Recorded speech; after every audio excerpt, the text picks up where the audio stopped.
This is the final chapter of the biggest award for agents and agent offices in Indonesia. Welcome to Rumah 123 Agent Awards 2024 Jakarta. Sebagai bentuk apresiasi atas kerja keras, dedikasi, dan prestasi, Rumah 123 mempersembahkan sebuah penghargaan tertinggi bagi agen dan kantor agen terbaik yang menjadi bagian penting dalam industri properti tanah air. Malam ini kita berkumpul untuk merayakan pemenang terbaik dari yang terbaik. And now, Jakarta, let this memorable night begins.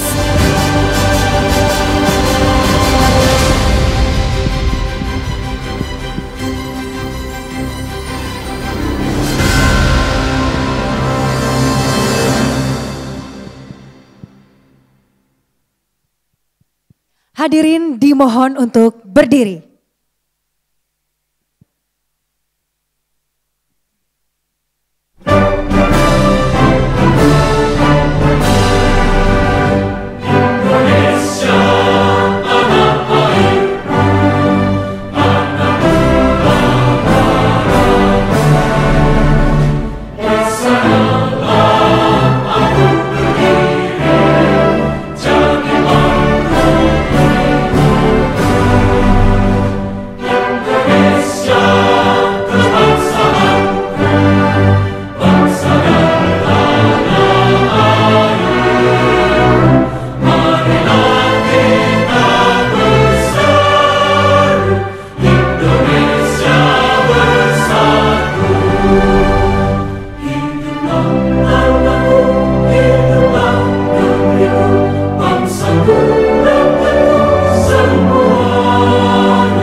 Hadirin, kami persilahkan untuk duduk kembali.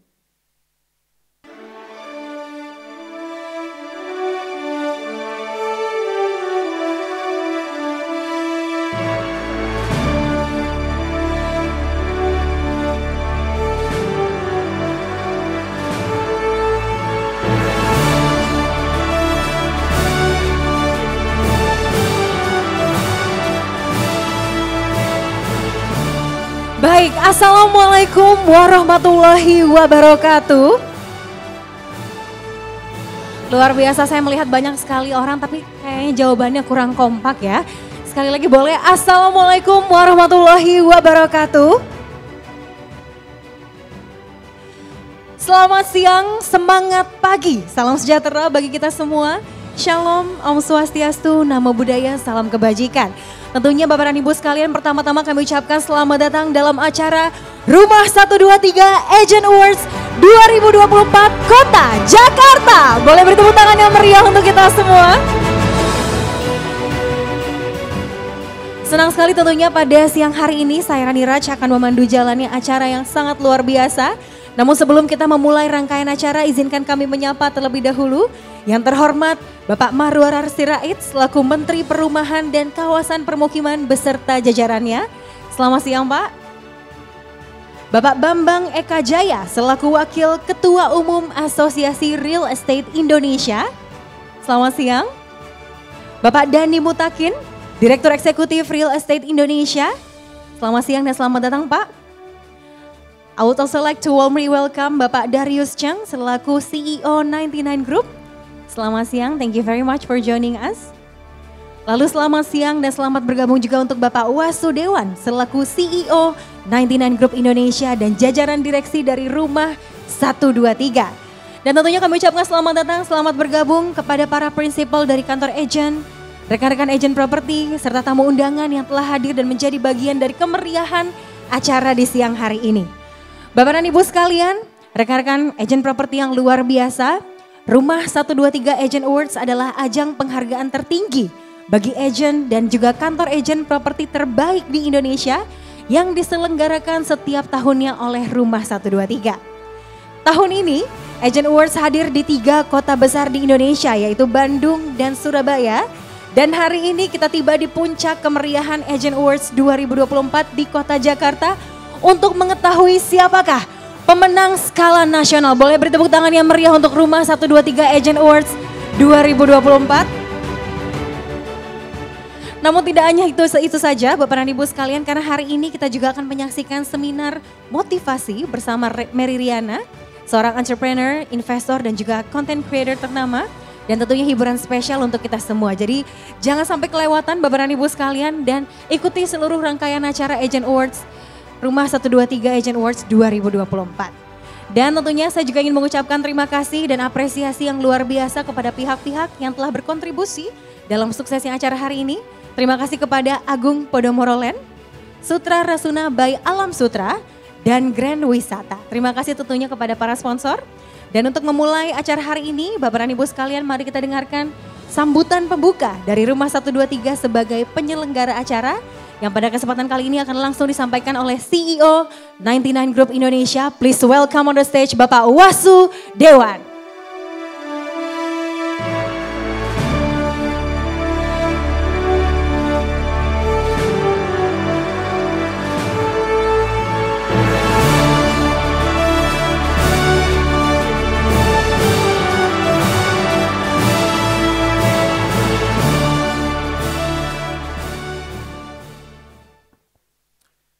Selamat siang Bapak Ibu.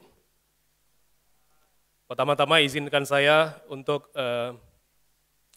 menyampaikan kata sambutan. Pertama-tama selamat datang kepada Bapak Marwal Sirait, Menteri Perumahan dan Kawasan Pemukiman beserta jajaran.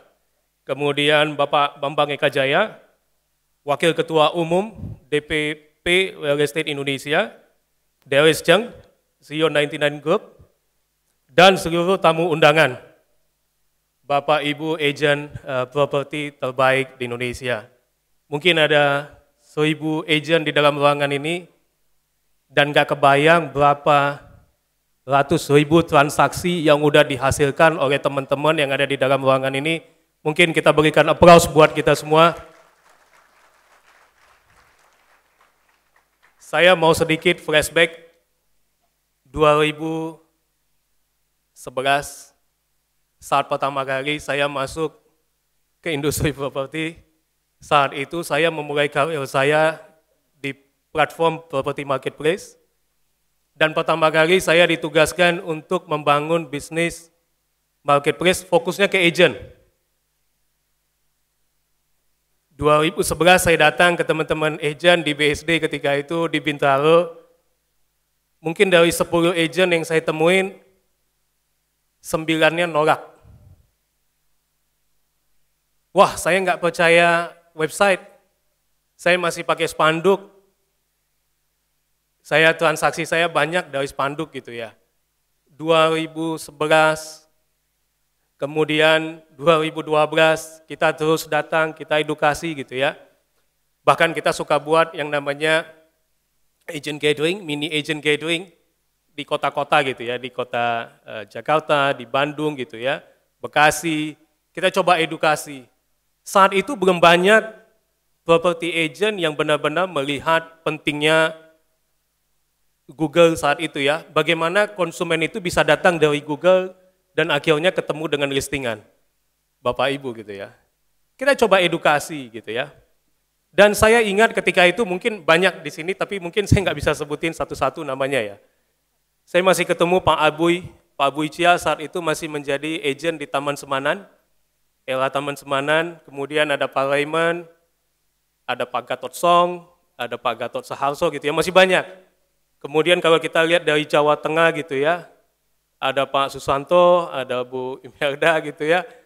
Tadi kita ketemu, wah kita terakhir ketemu 10 tahun yang lalu gitu. Artinya apa? Banyak sekali agent-agent yang kita temukan saat ini yang penghasilannya luar biasa. Ya, bahkan ada yang mungkin mengalahkan penghasilan dari satu developer gitu ya. Jadi artinya apa? Pencapaiannya luar biasa, pertumbuhannya luar biasa. Dan yang pasti kontribusi agent terhadap perekonomian Indonesia cukup tinggi. Data menyebutkan kontribusi pajak properti itu sekitar 9%. Ya, dari keseluruhan pendapatan pajak 9% datang dari real estate. Artinya nggak bisa dikesampingkan peranan property agent. Dan sekarang, saya flashback tadi 2011, dan sekarang 2024, di saat 2011 saya datang gitu ya, ketemu agent, kita datang ketemu agent, kita minta, Bu, harga paket kita ketika itu untuk bisa ada di platform kita, itu hanya 500.000 setahun. Sekarang satu agent, rata-rata mungkin bisa spending berapa? 5 juta? Satu bulan. Kalau tadi saya minta 50.000 satu bulan, saya ditolak tuh, 9 dari 10 agent. Sekarang spendingnya sampai 100 kali lipat gitu. Artinya apa? Nggak bisa dipungkiri bahwasannya agent ini selalu bisa menemukan cara bagaimana bisa mendapatkan customer yang tepat. Jadi di sini juga saya ingin menggarisbawahi bahwasannya banyak agent yang sangat kreatif sekarang melakukan konten gitu ya, dan juga bisa menjangkau konsumen yang lebih luas. Dan Rumah 123 kita sebagai platform terbesar di Indonesia, kita ingin memastikan bagaimana agent properti di Indonesia bisa menjadikan teknologi sebagai tools yang benar-benar bagus dan bisa dihitung return on investment-nya dibandingkan mungkin media-media lain. Jadi sekali lagi terima kasih banyak Bapak Ibu buat kepercayaannya kepada Rumah 123. Kita ini dua sisi yang nggak bisa dipisahkan ya. Rumah 123 tanpa property agent kita nggak punya supply, kita nggak punya listing gitu ya untuk bisa kita tawarkan kepada konsumen. Dan mudah-mudahan Rumah 123 juga bisa selalu membantu teman-teman property agent untuk memastikan penjualannya bagus. Mungkin cerita terakhir dari saya, mungkin ada di sini gitu ya. 3 minggu yang lalu, saya ketemu dengan salah satu agent di Pantai Indah Kapuk. Kita cerita gitu ya, seperti apa perjalanannya agent tersebut. Dan saya kaget kalau dalam Januari, dalam kurun waktu Januari sampai Oktober, kantor agent ini bisa mendapatkan transaksi cukup besar, ya di atas 500 miliar, dan mayoritas dari Rumah 123. Ya, jadi kita melihat bagaimana kita bisa berkontribusi banyak kepada teman-teman agent, dan bukan cuma di Jakarta.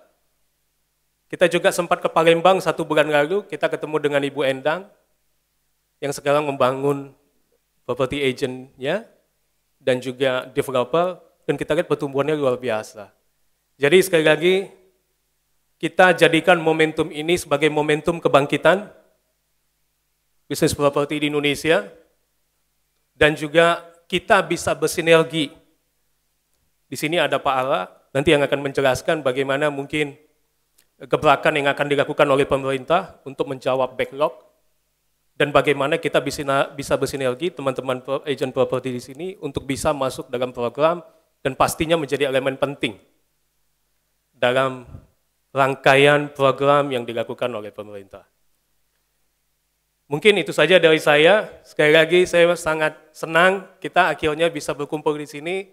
Ada yang mungkin terakhir kali kita ketemu 5, 7, 8 tahun yang lalu. Mudah-mudahan hari ini bisa mendapatkan manfaat, dan sekali lagi selamat kepada Bapak Ibu yang mungkin nanti jadi pemenang, dan kita harapkan prestasinya benar-benar bisa lebih baik lagi, dan Rumah 123 siap selalu menjadi partner terbaik Bapak, Ibu untuk memasarkan properti terbaiknya. Sekali lagi terima kasih dan salam hormat dari kita. Thank you. Terima kasih Bapak Wasudewan atas sambutan yang hangat sekali kepada para tamu undangan dan tentunya bisa kita tahu ya bagaimana kemajuan di industri properti sangat luar biasa dalam beberapa tahun terakhir. Salah satunya tentunya dengan peran Rumah 123 yang telah hadir dalam turut memajukan industri properti di Indonesia. Terima kasih sekali lagi kepada Bapak Wasudewan yang sudah menyampaikan kata sambutan. Baik Bapak dan Ibu yang terhormat, berikutnya mari kita dengarkan sambutan dari Menteri Perumahan dan Kawasan Permukiman Republik Indonesia. Boleh beri tepuk tangan yang meriah, Bapak Marwarar Sirait.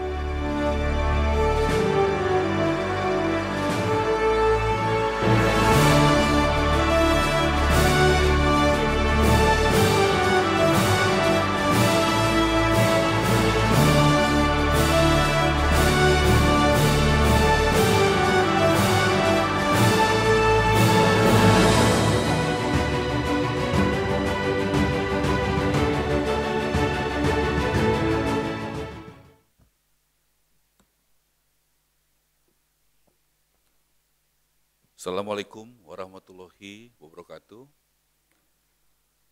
Shalom, Om Swastiastu, Namo Buddhaya, salam sejahtera dan salam kebajikan. Di sini ada Pak Wasudewan yang tadi menyampaikan dengan sangat baik dari CIO 99, juga ada Pak Darius Ciong, ya.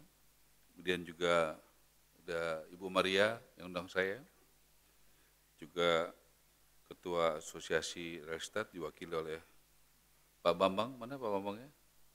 Oke. Kemudian Pak Dani Mutakin, dan yang tadi disampaikan 1000 agen properti yang saya banggakan.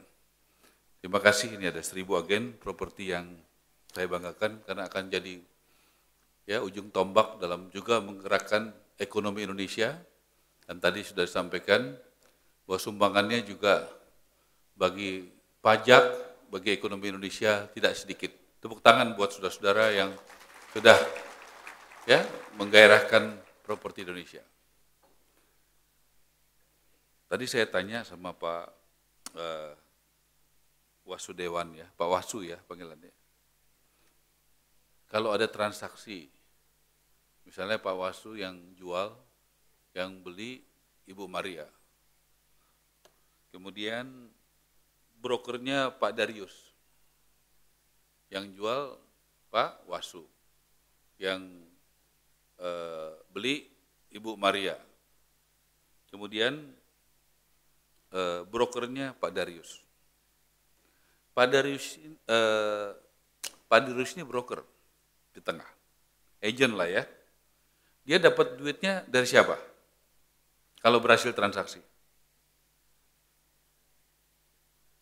Coba saya mau dengar suaranya. Dapatnya dari siapa? Penjualnya siapa?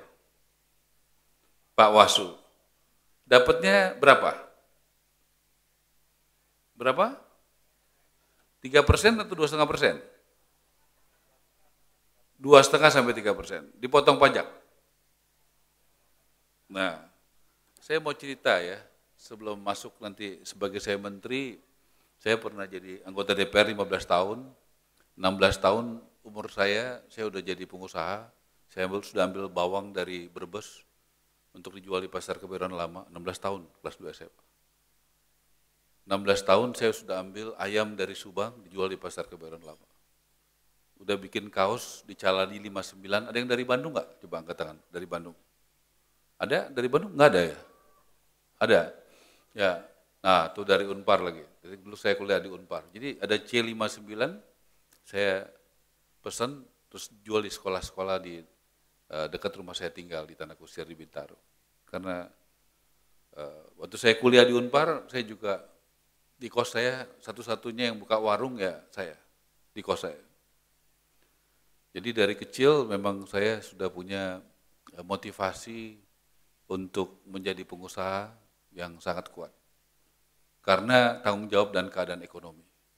Saya lahir dari keluarga yang sederhana, keluarga yang memperjuangkan demokrasi di Indonesia. Bapak saya tidak mewariskan harta benda, tidak mewariskan uang yang banyak, tapi saya bersyukur beliau mewariskan nama baik dan teman-teman baik di seluruh Indonesia. Karena itu jauh lebih penting daripada uang, daripada kita punya uang tapi bapak kita misalnya adalah seorang koruptor. Itu bagi saya nama baik jauh lebih penting daripada sesuatu yang bersifat duniawi tetapi tidak halal. Jadi dari saya muda, 16 tahun saya sudah berdagang. Salah satu inovasi saya dalam konteks dagang rumah, karena saya memang banyak dagang rumah, dagang tanah, artinya jual beli. Tadi saya tanya sama Pak Wasu, Pak, kan biasanya yang terima duit itu adalah yang jual karena terima duit, betul nggak? Saya mengembangkan satu teknik baru, walaupun tidak masif, tidak pakai aplikasi. Caranya bagaimana? Saya memberikan bonus kepada brokernya. Selama dia memberikan properti, tanah, rumah yang bagus buat saya. Ya, bagus itu artinya sertifikatnya legal, harganya juga sangat murah atau bersaing, dan lokasinya bagus. Jadi saya kasih uang sama agennya. Jadi itu saya sampaikan Pak Wasu, bagaimana kita punya inovasi. Tadi inovasi sebagai agen banyak ya, sosial media dan lain sebagainya. Tapi sebagai pengusaha, saya tidak segan-segan berbagi keuntungan saya kepada broker yang memberikan informasi yang valid, cepat kepada saya waktu saya pengusaha dan saya beli. Dan itu rata-rata efektif. Karena kalau mereka punya barang yang bagus, mereka cari saya. Kalau mereka barangnya biasa-biasa, nggak cari saya. Nah itu cara bagaimana membuat orang mau bekerja buat kita, walaupun bukan pegawai kita. Bagaimana mau berpikir untuk kita. Itu langkah yang pertama yang saya sampaikan, karena saya juga punya insting dan fokus di dunia bisnis yang memang saya geluti selama ini. Memang kita mesti punya nilai tambah yang lebih besar daripada orang lain. Saya dilantik tanggal 20 November, 20 Oktober. Jadi ini tanggal berapa sekarang ya?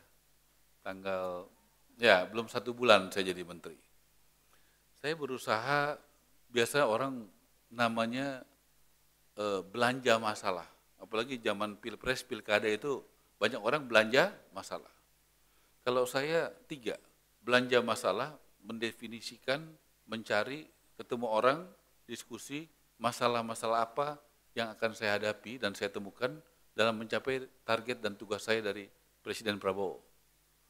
Kedua, saya juga belanja peluang. Peluang apa yang saya bisa lihat? Dalam konteks berdiskusi, berdialog, karena dialog harus dilakukan sebelum nanti awal Desember saya membuat suatu blueprint. Ini bagian yang saya juga mau dengar. Yang ketiga adalah sesudah masalah ada peluang. Ya. Yang ketiga dukungan. Saya juga mendapatkan cukup banyak dukungan yang nanti saya akan jelaskan di sini dan saya petakan. Mana tentu saya secara etis tidak bisa menjelaskan mana yang masalah. Tapi saya bisa menjelaskan mana yang mendukung, mana yang peluang. Karena sebagai pelayan publik untuk mencapai tujuan membangun 3 juta rumah, ya saya juga tahu bahwa yang paling banyak itu adalah ada negara, ada developer, tapi banyak orang membangun rumahnya sendiri. Dia tidak pakai developer, dia tidak pakai pembangunan misalnya rumah susun dari negara, tapi juga dia banyak yang membangun sendiri, terutama di daerah-daerah. Kemudian juga saya sampaikan tadi ya kepada teman-teman tadi yang diskusi di awal, bagaimana dari rumah yang kita bangun ini, kita harus membuat secondary marketnya. Contoh, selama ini mungkin rumah untuk rakyat itu, dengan penghasilan di bawah itu cuma ada 1 tier. Saya akan berusaha membuka misalnya bukan tipe 35, tapi juga di atasnya. Kenapa? Saya berharap saya menjadi menteri yang bisa mendorong orang naik kelas. Seperti Pak Wasu, saya yakin dalam 10 tahun ini naik kelas secara ekonomi. Dan saya yakin juga dari penjelasan tadi banyak agen-agen yang naik kelas. Dari penghasilannya mungkin 10 tahun lalu berapa, 5 tahun berapa, sekarang berapa. Kita harus menciptakan orang-orang dari bawah menjadi kelas menengah baru. Dari kelas menengah baru menjadi penghasilan kelas atas baru di Indonesia. Nah, negara harus membuat itu. Bagaimana iklim yang kondusif supaya transaksi yang ada di rumah 123 berapa triliun satu bulan, satu tahun? Berapa? Masa nggak direkod? Katanya semua digital. Ini takut bayar pajak ini Pak Wasu, berarti dia nggak mau terbuka ya. Kalau digital nggak bisa nggak terrecord. Ya, ini hati-hati ada petugas pajak di sini. Ya. Mana bisa digital, kamu bilang semuanya lengkap, pajaknya kamu nggak digital. Nah, untung saya bukan Menteri Keuangan ya, kalau Menteri Keuangan selesai kau hari ini Wasu ya. Gitu. Jadi ya karena itu harusnya bisa direkod pajaknya, dan itu menurut saya harus direkod supaya apa? Nanti ini adalah suatu komunitas yang ingin bisa mengakselerasi bagaimana properti dan akhirnya kontribusi bagi negara. Saya bisa tangkap dua aja. Satu, ada tenaga kerja di sini. Mungkin agen-agen juga punya anak buah. Sewa kantor, bayar pegawai. Nah, kemudian pajaknya berapa? Jadi menurut saya hari ini saya ketemu dengan 1.000 orang yang punya kontribusi real kepada negara dan bukan menjadi beban negara. Saya mau tanya, yang menjadi perhatian negara, apakah di sini ada yang dapat bansos? Ada nggak? Ada nggak? Ya, cobalah ya. Jadi berarti kalian tidak ada yang dapat bansos, ya? Ada yang bayar pajak. Coba ya, angkat tangan yang bayar pajak. Coba angkat tangan. Oke, turunkan. Ada yang tidak bayar pajak? Nah, Pak Wasu, dari kamu punya aplikasi, kamu juga harus bikin soal pajaknya.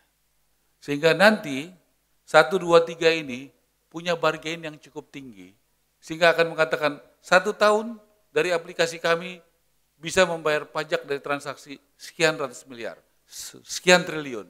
Kalian akan menjadi kuat dan akan menjadi bagus di Indonesia ini.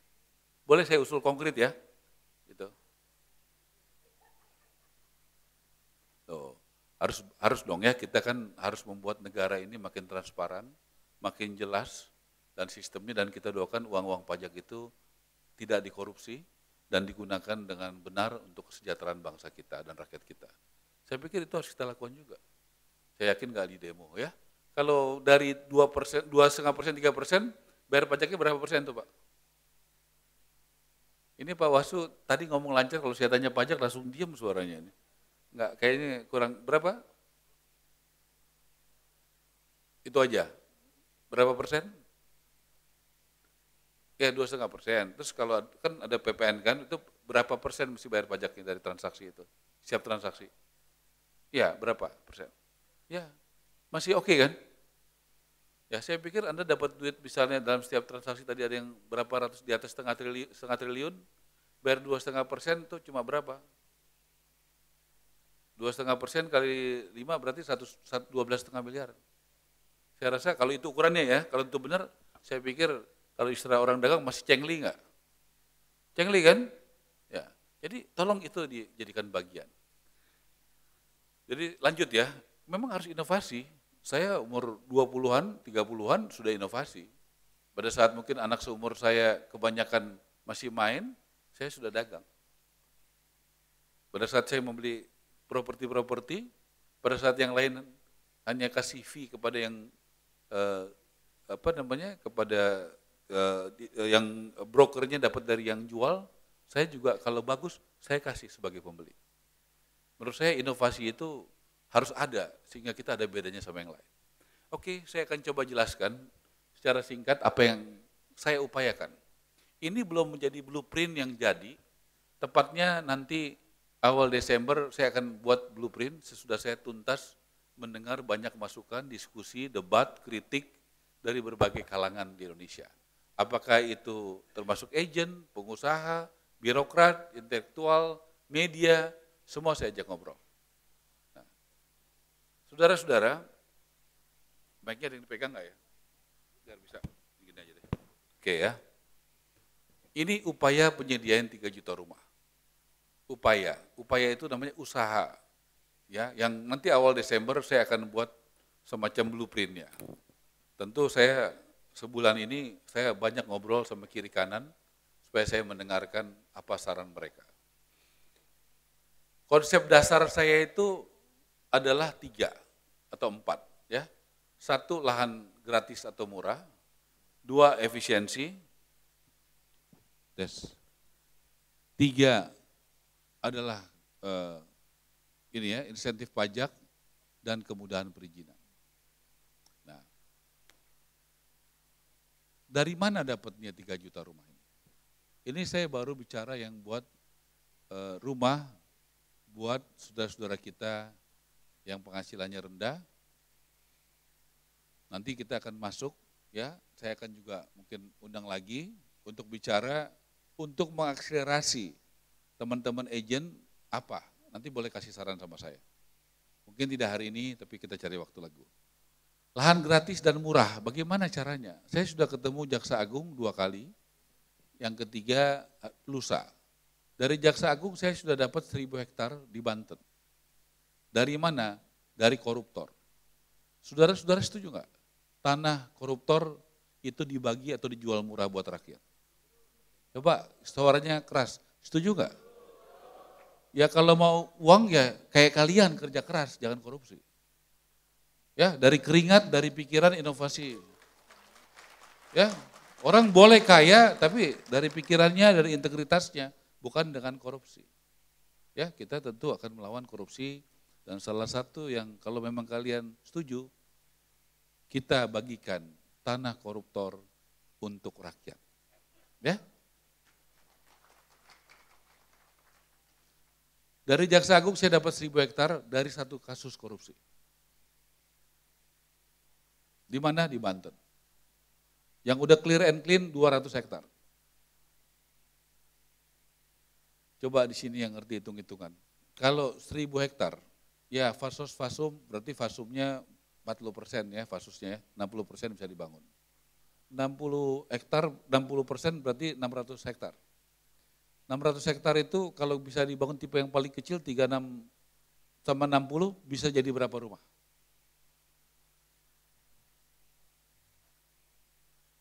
Coba dong bantu ngitung nih.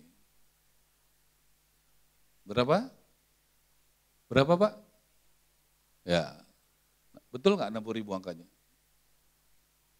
Berapa? Oke, sekitar segitu. Itu baru 1 kasus. 1 koruptor. Ya, koruptor di Indonesia kayaknya cukup banyak ya, jadi tenang aja gitu, banyak yang kita bisa sita. Ya, nah gitu. Jadi kemudian aset BLBI, saudara tahu BLBI? Tahu? Aset-aset dari masalah BLBI itu sangat banyak. Nah ini saya kasih gambar mukanya Pak Jaksa Agung, ini adalah Pak Rio Silaban, ini ketua atau Dirjen DJKN, Dirjen Kekayaan Negara. Nanti dari tanah-tanah ini yang masuk kepada Dirjen Kekayaan Negara, kemudian masuk ke Bank Tanah.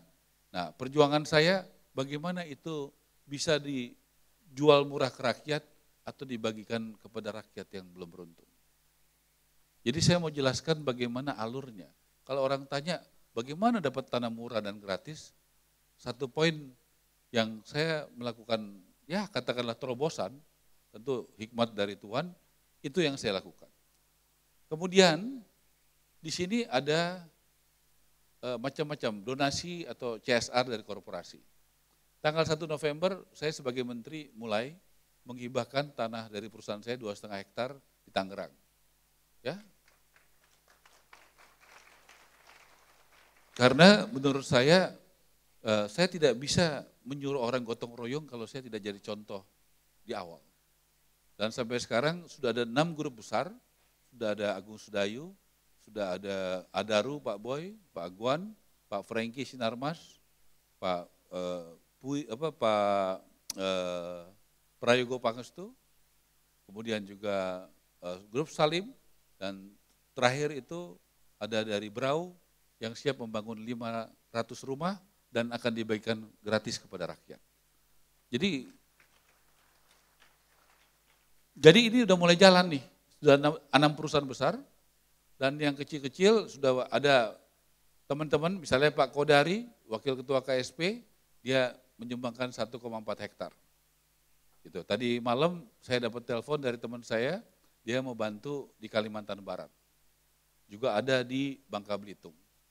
Jadi CSR ini jalan, gotong royongnya jalan. Ada yang mau kasih tanah silakan, ada yang mau bangun silakan, ada yang sama isinya jalan. Tapi ini untuk rakyat. Kemudian ini Pak Nixon, saya rasa properti tahu ya, dia di Dirut BTN. Saya 1 bulan ini ketemu dia minimal 8 kali, karena saya mau fokus. Bagaimana nanti, ini ada program yang, saudara-saudara saya yakin tahu soal FLPP ya, FLPP ya, itu termasuk bagian yang kalian suka transaksi atau tidak? Ya, betul ya? Menurut saya program FLPP itu termasuk yang baik. Kenapa? Banknya itu kredit macetnya kata Pak Nixon, itu sebelum COVID di bawah 1%, sesudah COVID kira-kira 2%. Jadi bagus nggak? Bagus.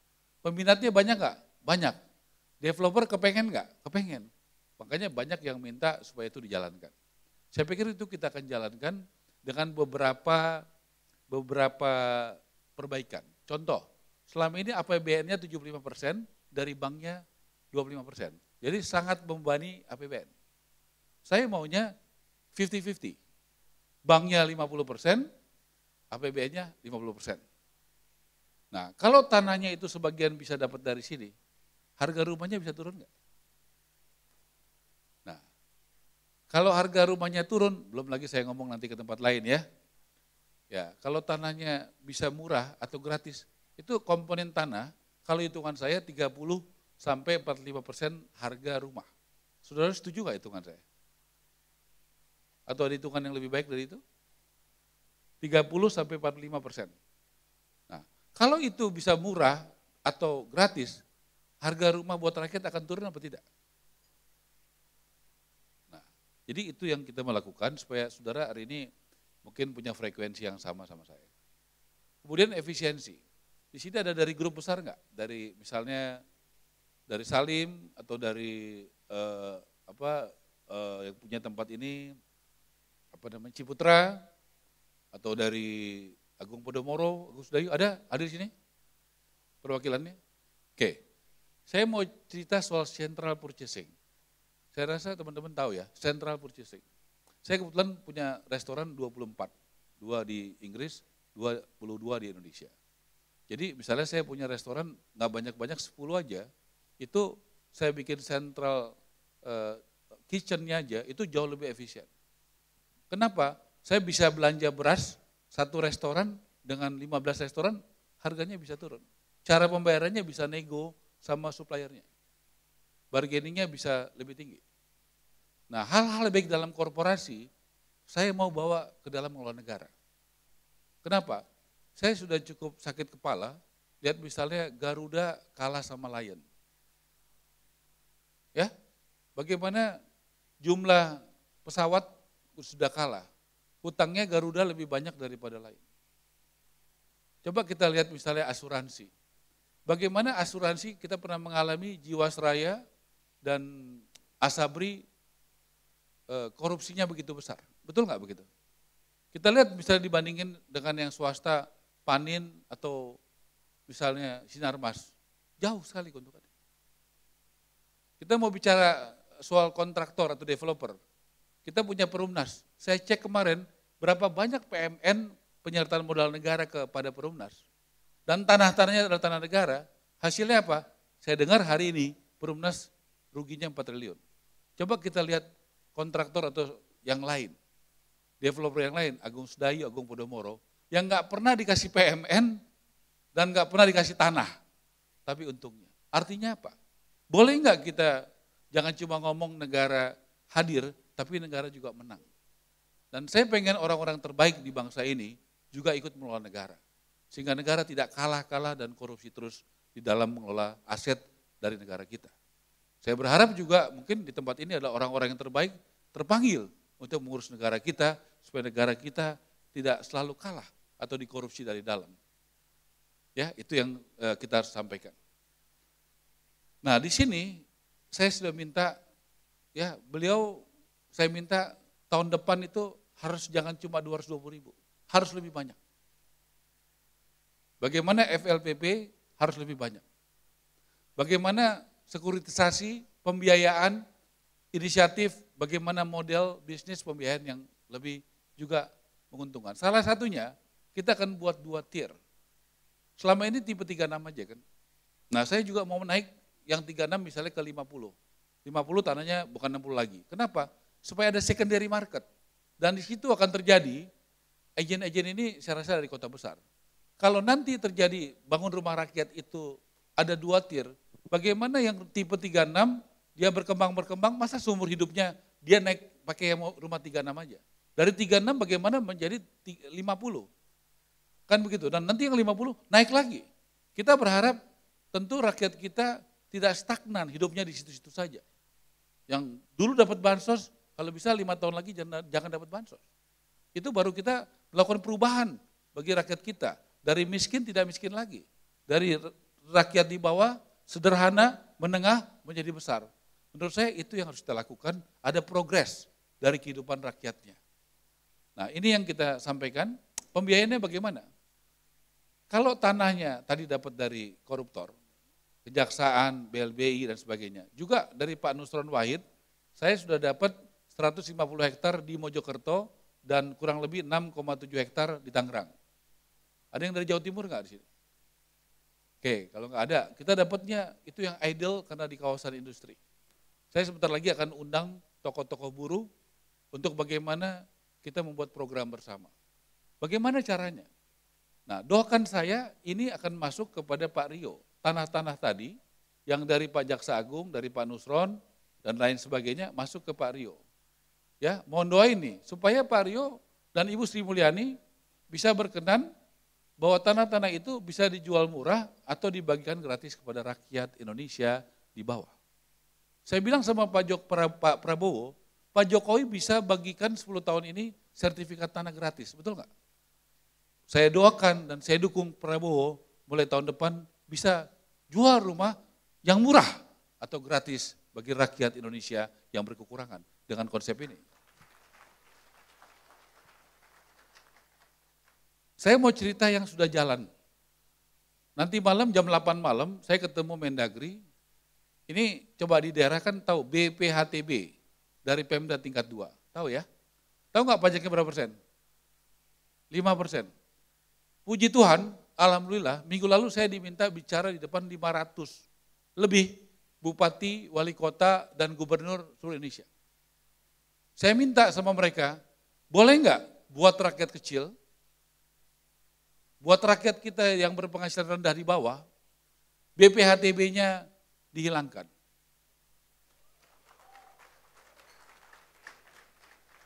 Dan mereka semua menjawab, siap bisa. Dan buktinya ada di IG saya, boleh lihat itu. Ya, jadi saya punya bukti, kalau mereka nggak komit, sudah ada buktinya di situ. Jadi kita bisa, BPHTB 5%. Persetujuan bangunan, dulu IMB, sekarang namanya PBG, betul ya? Selama ini lama nggak? Doain, paling lama minggu depan saya akan teken dan Mendagri dari 45 hari jadi 10 hari. Mohon doanya. Makanya saya pasang fotonya Mendagri di sini. Ya, jadi kalian doakan, nanti kalian tahu di sini siapa yang belanja peluang, belanja dukungan dan belanja masalah. Itu ya. Jadi tolong didoain sama-sama. Ya, ada yang protes, waduh Pak Ara ini kenapa foto saya dipasang begini? Ya biar mereka tahu berdoanya sama siapa, kan gitu ya. Ya doain. Ini orang-orang yang ada di sini penting nggak? Ya, penting nggak buat industri perumahan? Nah, karena kebijakan. Dengan kebijakan ini, ya saya minta ini mudah-mudahan paling lama awal Desember saya udah tanda tangan ini, 2 ini. Tolong didoain ya. Karena kita percaya saya hanya manusia biasa yang punya niat baik untuk rakyat, dipercaya Presiden Prabowo. Saya hanya berusaha yang terbaik dengan pengalaman, ilmu, jaringan saya, tapi Tuhan yang menentukan.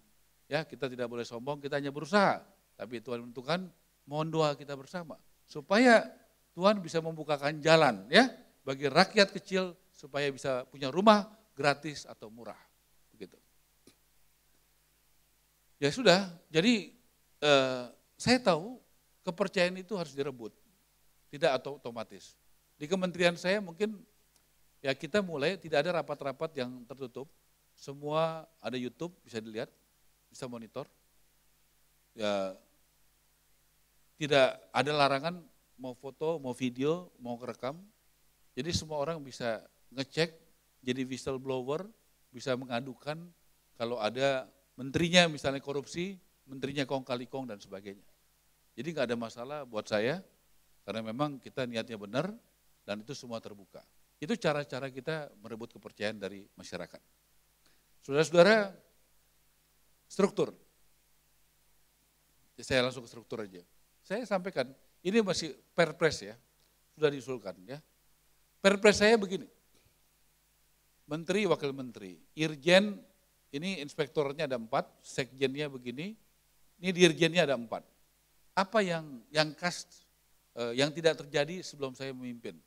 Saya memimpin ini baru ya 1 bulan kurang, saya membuat bagaimana kepercayaan itu number 1, transparan number 1, karena pada saat kami di Akmil 4 hari, kami di brief sama Presiden Prabowo bahwa negara yang maju dalam pemberantasan korupsi, contohnya adalah Denmark. Nah kenapa dia bisa maju? Karena keterbukaan publiknya itu sangat tinggi. Jadi kita jangan hanya ada KPK, BPK, BPKP, polisi, kejaksaan, tapi yang paling efektif adalah kalau publik ikut mengontrol. Dan apa yang dikontrol, publik harus tahu apa anggaran dan apa struktur organisasi dan tugas daripada pejabatnya. Sehingga publik bisa ngasih masukan, ini tugasnya dia loh. Kenapa kau tidak menjalankan tugasnya, padahal kau digaji oleh negara. Kalau ada yang beli kemahalan, semennya begini, bisa ada yang teriak, Pak itu semennya kemahalan harganya. Jadi kontrol publik itu sangat saya butuhkan. Jadi Bapak Ibu sekalian, mohon dukungannya.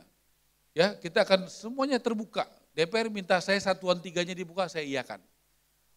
Nggak ada masalah karena saya nggak ada beban. Jadi saya justru berharap kontrol publik yang sangat kuat. Kenapa? Saya butuh itu. Saya nggak bisa jamin anak buah saya juga punya hati pikiran yang sama.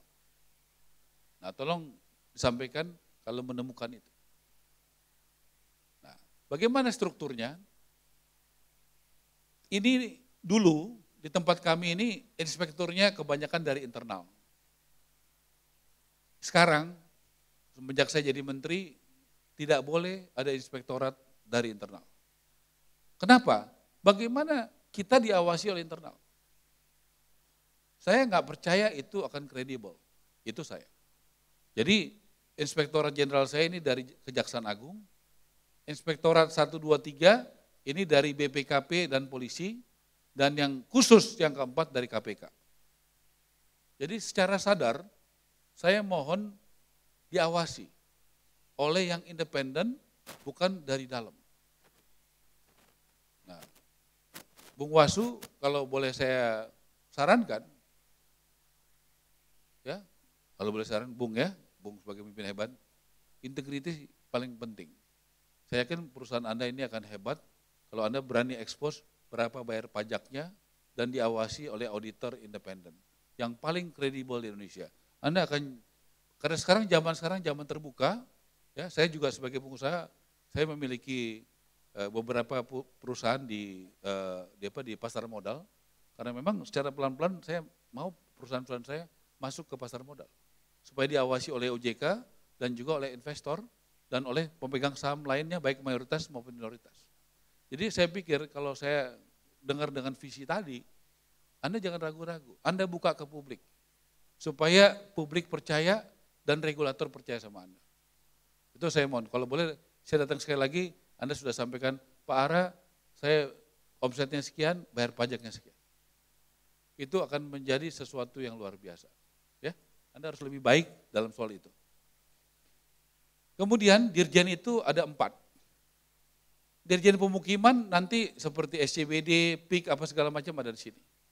Dirjen desa di sini, perkotaan.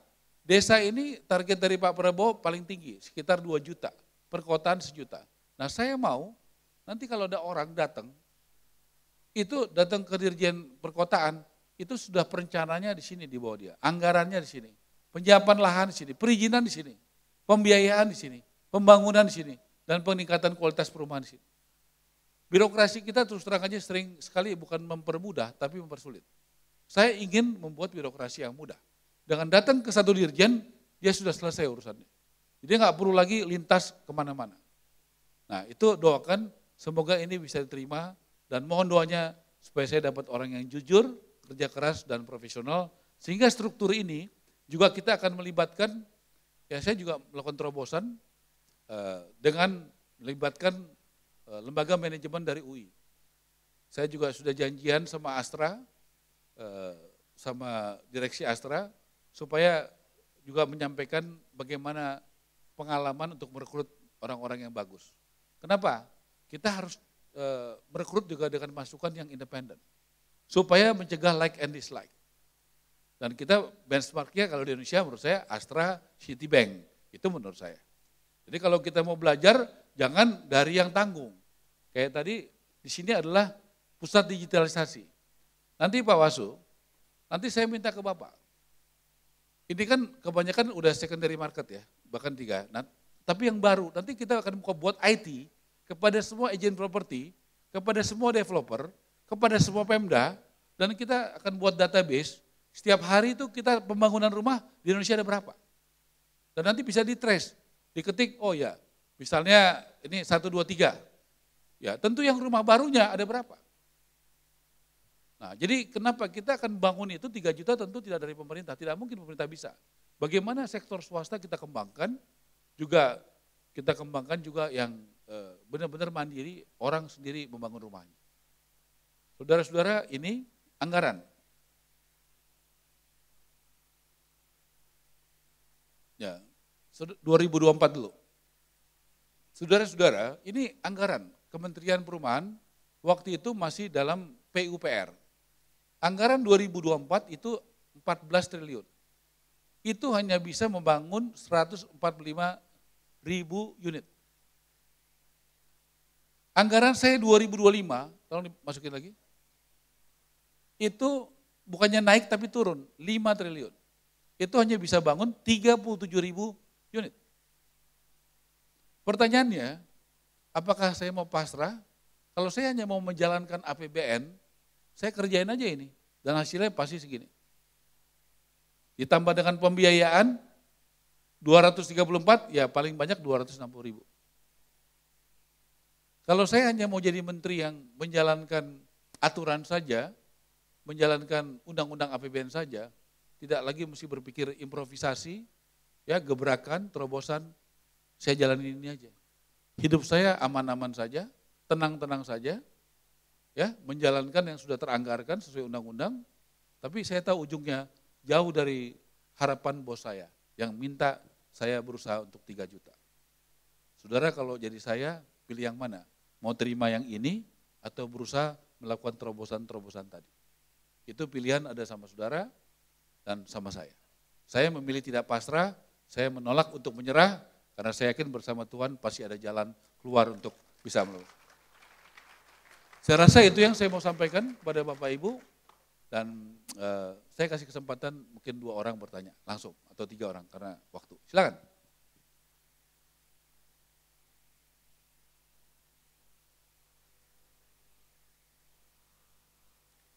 Ya ini ada, ya kasih mic. Tolong mic-nya, ini pakai mic aja. Ya. Udah ada. Ya Mbak, ya ini Mbak.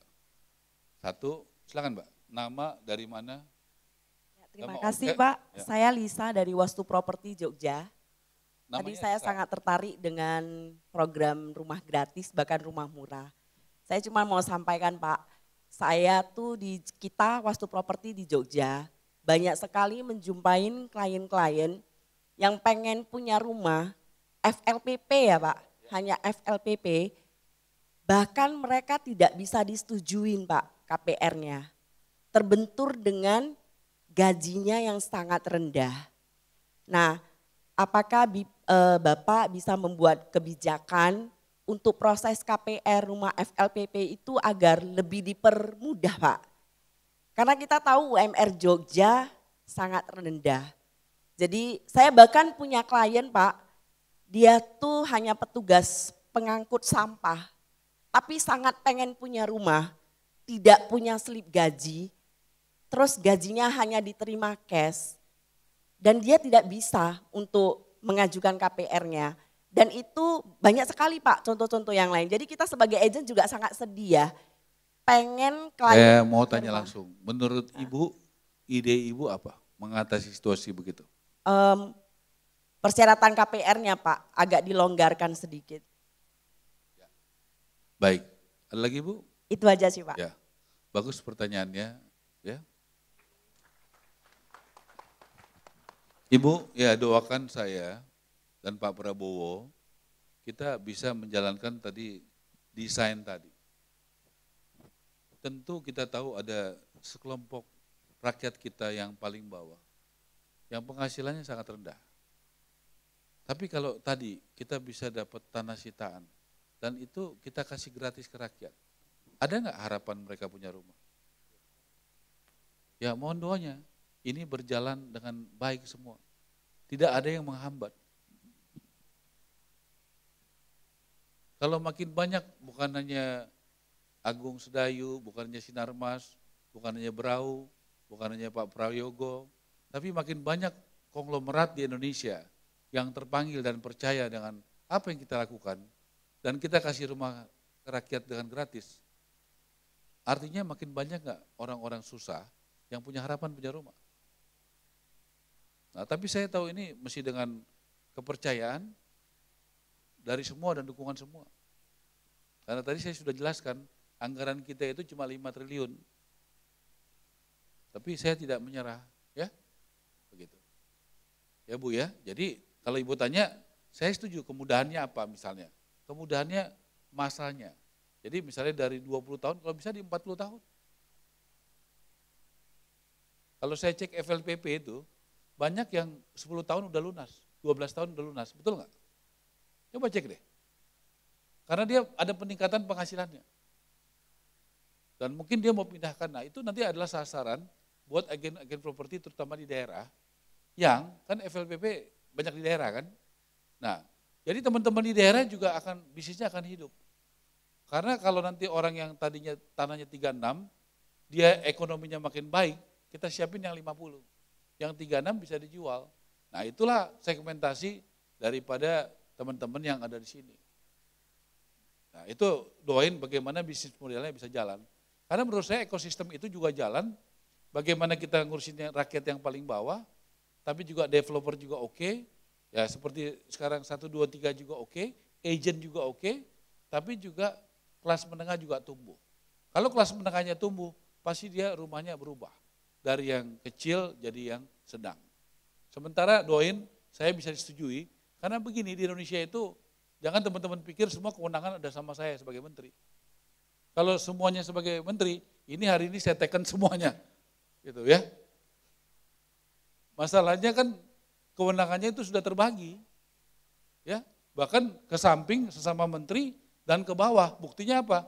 Bupati wali kota punya kewenangan enggak?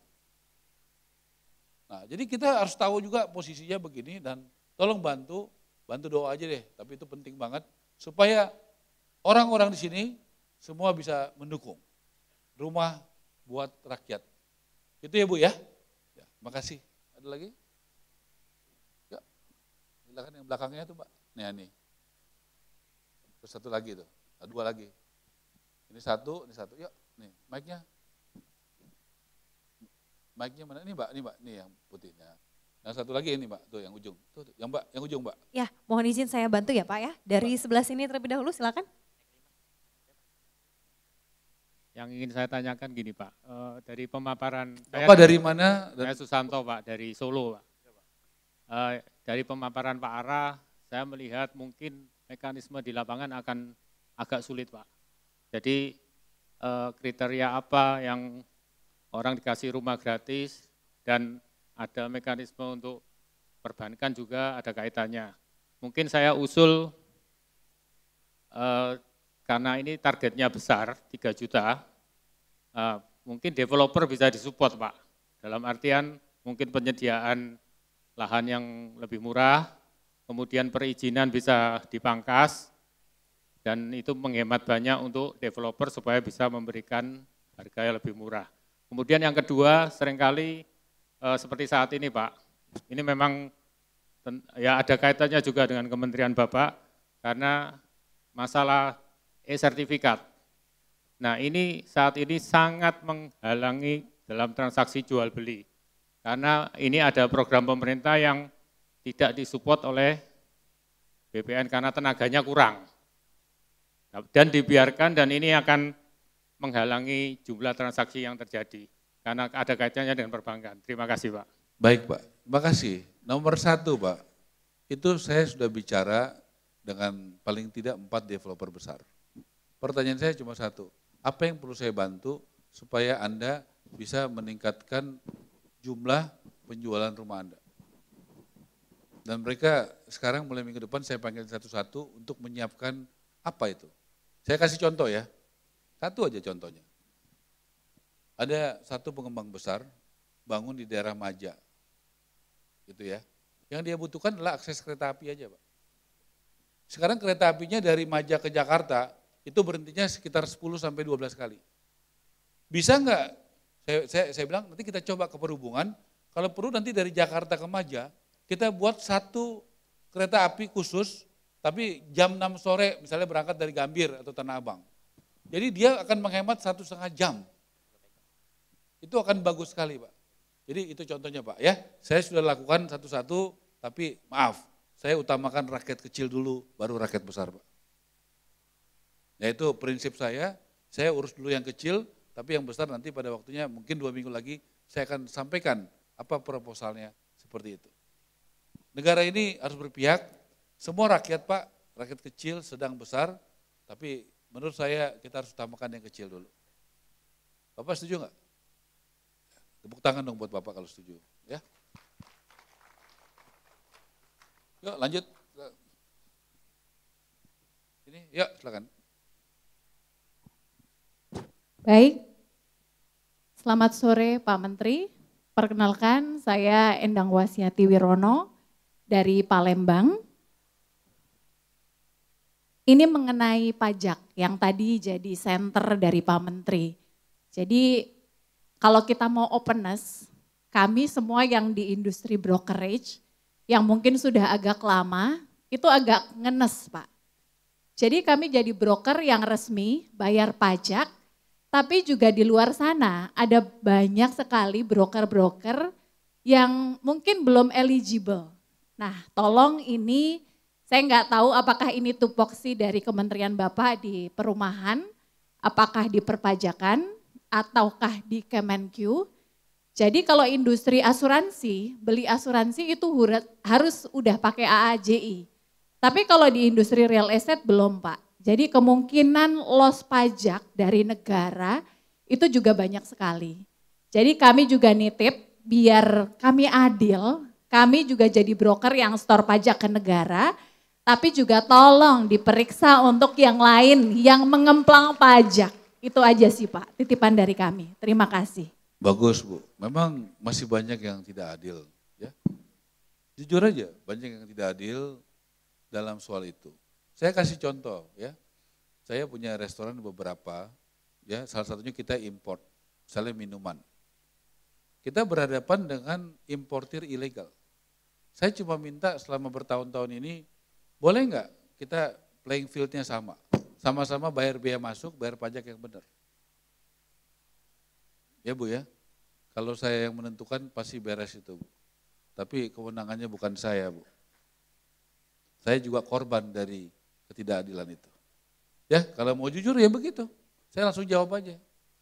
Ya, tapi kalau dalam kewenangan saya pasti kerjakan. Orang saya bertahun-tahun pengusaha restoran, ya saya mengalami diskriminasi soal itu. Itu ya Bu ya. Jadi kita doakanlah negara ini makin dipimpin oleh orang-orang yang bersih dan benar sehingga bisa adil. Ya, dan saya senang Ibu tadi ngomong itu, ya kita buat itu. Bapak usulkan dong nanti ya, ketemu saya lagi, ya sampaikan usul yang konkret, itu bagus. Jadi level playing field-nya sama-sama bayar pajak. Kan gitu. Bagaimana mau adil yang satu ilegal, yang satu legal? Ya nggak bisa dong. Nah jadi saya dukung itu, tolong sampaikan. Minggu lalu saya bikin forum, atau 2 minggu lalu di BTN, saya undang 2 menteri, ya. Jadi pertama, mungkin jarang sekali di BTN, ada yang datang nggak? Waktu saya buat acara minggu lalu. Datang Menteri Pertanahan, datang Menteri Dalam Negeri, datang saya. Ada yang datang? Nggak ada ya. Saya rasa masa sekian banyak nggak ada yang datang sih. Ya, di situ banyak sekali pengusaha juga. Saya sampaikan, ya, bahwa apalagi masalah kalian. Mereka mengatakan 1, misalnya masalah hukum tadi. 2, masalah dari AMDAL, lingkungan hidup. 3, masalah dari investasi. Dan keempat, dari PLN. Dan saya akan undang, mudah-mudahan akhir bulan ini kita akan ketemu. Jadi sebagai menteri, saya juga bukan hanya membuat regulasi, tapi memfasilitasi. Ya, misalnya bapak-bapak agent, nanti Bung, ya bisa buat acara lagi, siapa yang diperlukan untuk hadir. Contoh tadi yang disampaikan Ibu, ya, itu saya pikir bagus yang dari Palembang. Nah, Anda sebagai pimpinan itu sampaikan, nanti saya bantu. Yang bagaimana Dirjen Pajak juga hadir di sini. Bagus nggak kalau begitu? Karena beliau yang punya kewenangan. Pak adil dong, kenapa begini? Bikin sistem yang adil. Saya kenal Dirjen Pajak sangat kredibel, Mas Suryo, sahabat saya. Dia Dirjen Pajak menurut saya salah satu yang terbaik di Indonesia. Kenapa? 2021, 2022, 2023 target pajak tercapai. Pada saat 2021 masih COVID. Dan pajak adalah 70% dari penerimaan negara. Bayangkan, kalau pajaknya tidak tercapai, bagaimana negara kita? Nah itu salah satu orang hebat. Jadi kalau saya puji orang, argumentasinya basicnya masih kuat. Dia 3 tahun berturut-turut mampu mencapai target yang dibebankan negara kepada pajak. Tapi saya catat itu, dan nanti bikin surat ya, supaya nanti ada follow up-nya daripada pertemuan ini. Satu lagi? Yuk. Tadi udah 4 ya, 3, satu lagi deh. Ini Mbak. Ini 1 deh, sama 1 yang belakang deh, itu yuk, 2 yuk. Ini 1 belakang. Tolong dong Mbak, kasih mic-nya. Agak cepat, gesit. Ini dulu, 1 lagi belakang. Yang 1 lagi kasih mic-nya juga di belakang.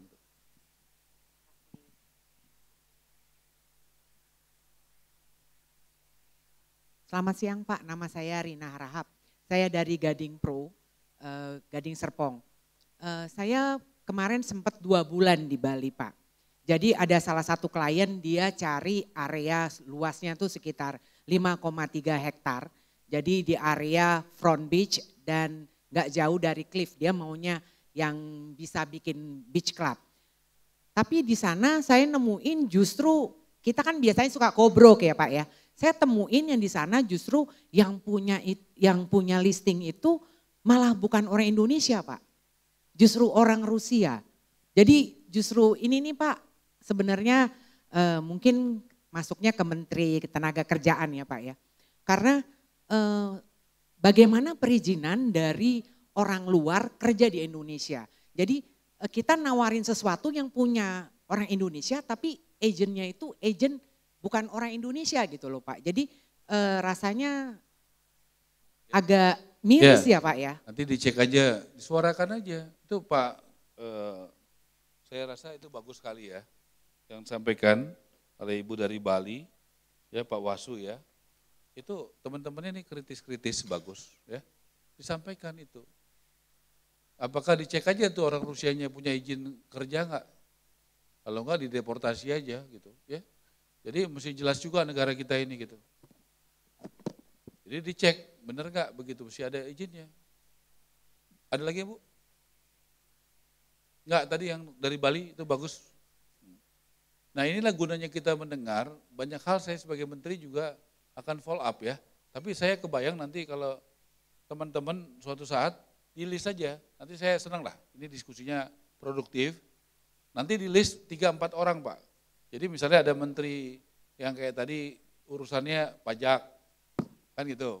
Yang ini imigrasi, kan itu kan. Nah tapi kalau bisa pakai data, contohnya ini yang ini kok belum bayar pajak, kan begitu. Contohnya ini dia nggak punya izin berusaha tapi kenapa dia jadi yang menguasai akses di sana, kan begitu. Nah jadi kalau boleh supaya kualitas informasinya itu bisa bagus. Kan begitu ya. Nah, silakan satu lagi deh, udah jam 4 nih. Ya, terakhir tuh yang paling ujung tuh.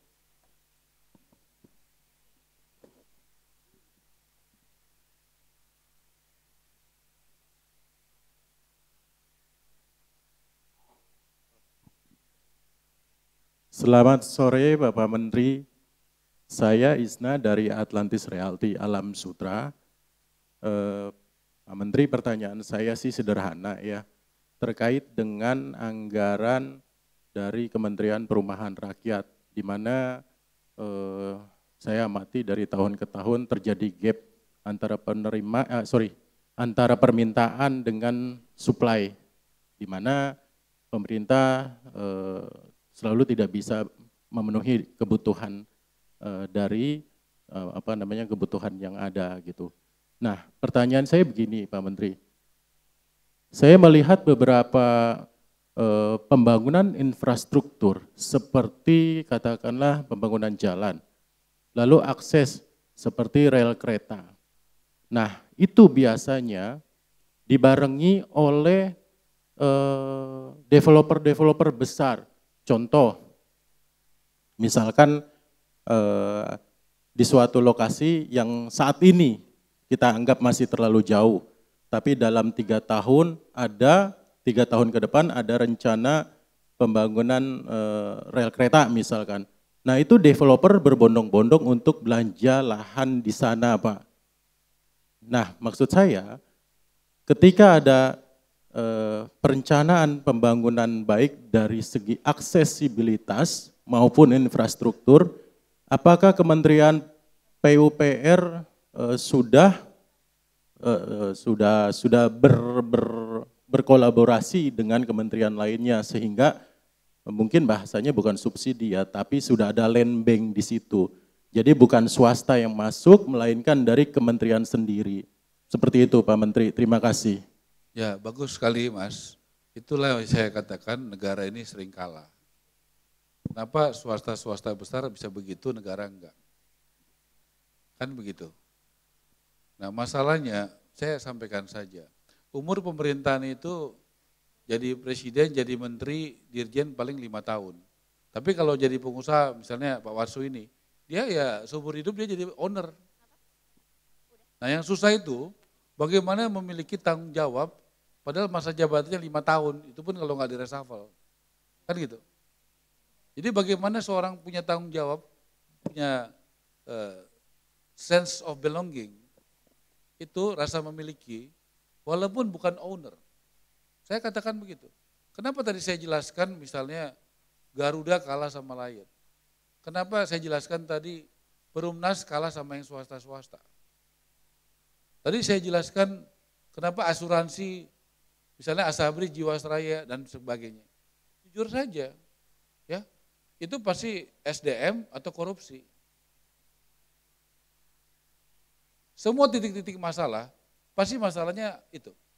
Garuda ada masalah korupsi, Asabri, Jiwasraya ada masalah korupsi. Nah, kalau swasta, orang dia yang punya, ngapain dia korupsi punya dia sendiri? Nah inilah mentalitas-mentalitas yang kita mesti rubah. Bagaimana orang kalau mau jadi pejabat negara, walaupun dia harus memiliki, inilah milik negara gitu. Walaupun bukan pribadi dia. Dan ini tidak mudah. Saudara-saudara mau bekerja keras, mau fight. Kenapa? Ini hidup saudara, bisnis saudara. Betul nggak? Saudara mau berpikir keras, inovasi. Karena ada hubungan langsung bagi kepentingan dan penghasilan saudara, betul nggak? Saya hanya mau menggugah, itulah fakta yang terjadi. Karena kepentingan-kepentingan itu langsung dengan kepentingan individual saudara. Nah, kita doakanlah negara kita punya Pak Prabowo, punya Mas Gibran, bagaimana kita semua menterinya kerja bersih, di bawah-bawahnya juga kerja keras, tidak korupsi dan kompak, efisien. Saya berapa hari sebelum Pak Prabowo pergi ke RRC ke Amerika, dia cerita di rapat kabinet. Oh, ini terakhir ya, sebelum saya menutup ya. Dia cerita dengan Menteri Keuangan Ibu Sri Mulyani. Satu harian dia menyisir anggaran dan dia melakukan pelarangan rapat di hotel. Kemudian perjalanan-perjalanan dinas yang tidak perlu. Event-event internasional yang tidak perlu yang memboroskan negara. Dia coret. Sekitar dalam waktu mungkin setengah hari atau 1 hari, Pak Prabowo dan Ibu Sri Mulyani mencoret 300 sampai 400 triliun untuk menghemat uang negara kita.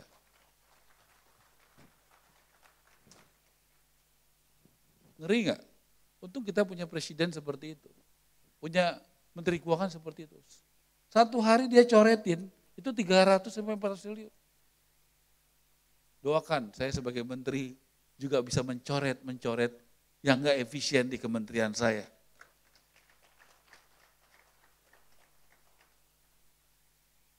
Ya, Pak Prabowo tadi malam telepon, dia cuma tanya, bagaimana aman? Aman gitu.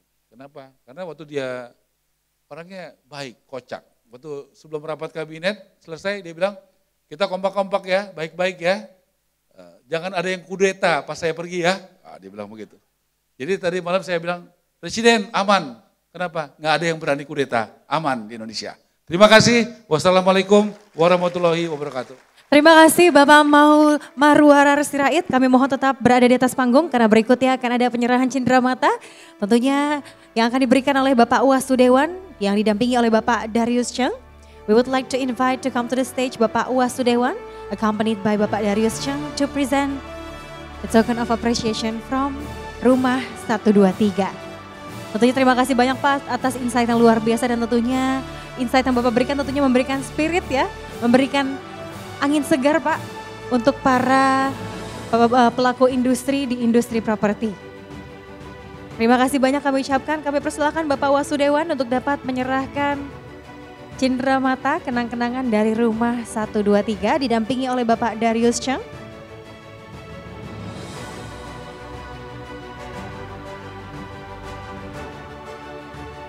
Terima kasih. Tentunya kami doakan terus kepemimpinan Bapak bisa membawa dampak yang positif ya bagi industri perumahan dan juga kawasan permukiman di Indonesia. Terima kasih kami ucapkan kepada Bapak Menteri Perumahan dan Kawasan Pemukiman Republik Indonesia, Bapak Marwarar Sirait dan juga tentunya Bapak Uwasudewan, Bapak Darius Cheng. Kami persilahkan untuk dapat kembali ke tempat duduknya. Terima kasih. Bapak dan Ibu sekalian boleh beri tepuk tangan yang meriah untuk Bapak Menteri Perumahan dan Kawasan Permukiman Republik Indonesia. Luar biasa dan tentunya saya percaya tadi sudah banyak sekali insight yang diberikan oleh Bapak Menteri. Semoga bisa mencerahkan ya bagi Bapak dan Ibu sekalian dan juga tentunya kepemimpinan Bapak Menteri ini bisa memberikan angin segar bagi para pelaku industri properti.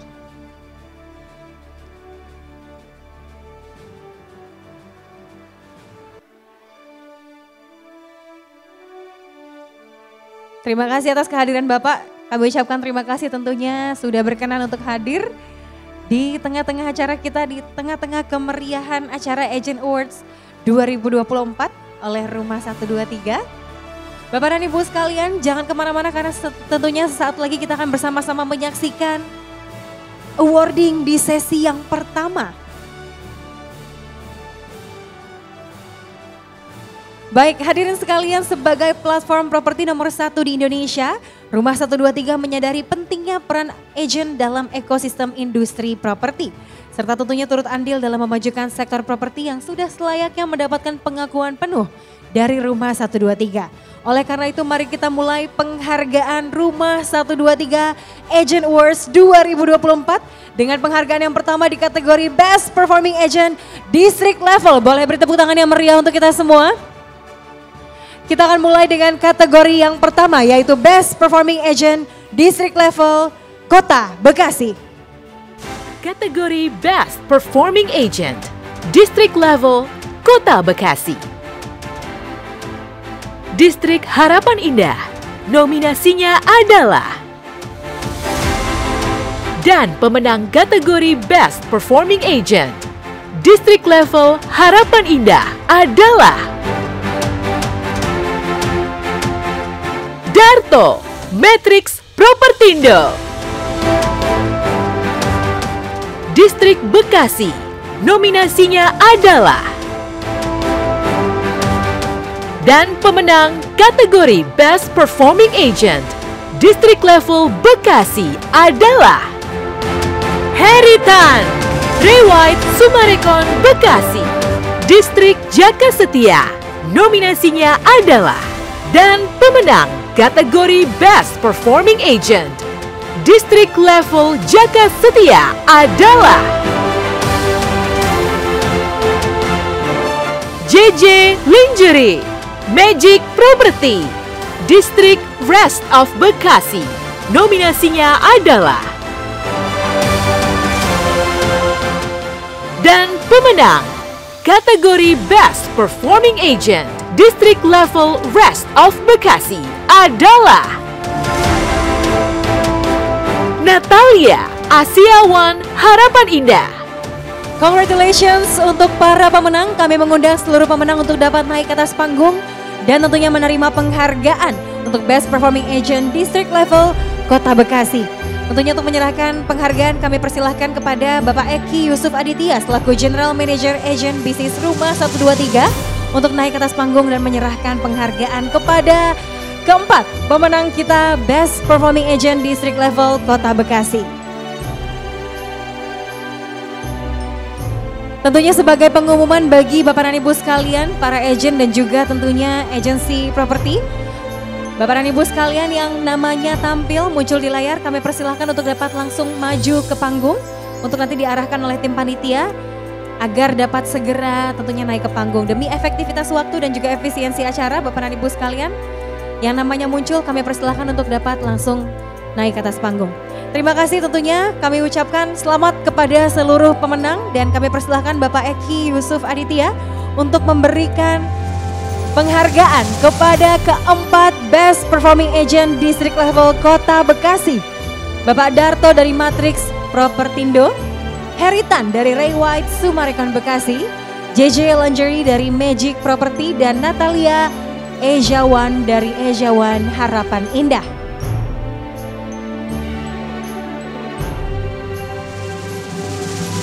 Selamat kepada para pemenang.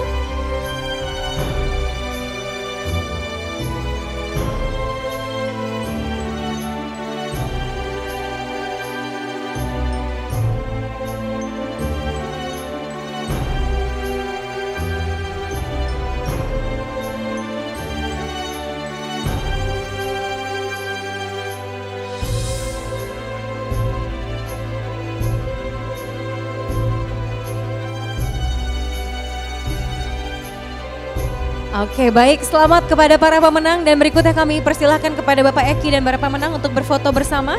Pak Eki mohon izin Pak berada di tengah, silakan.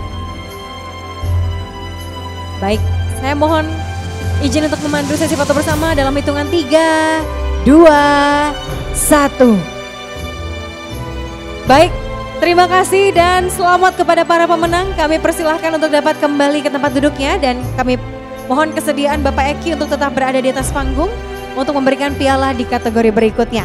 Bapak dan Ibu sekalian, berikutnya kita akan menyaksikan inilah dia pemenang untuk Best Performing Agent District Level Kota Bogor.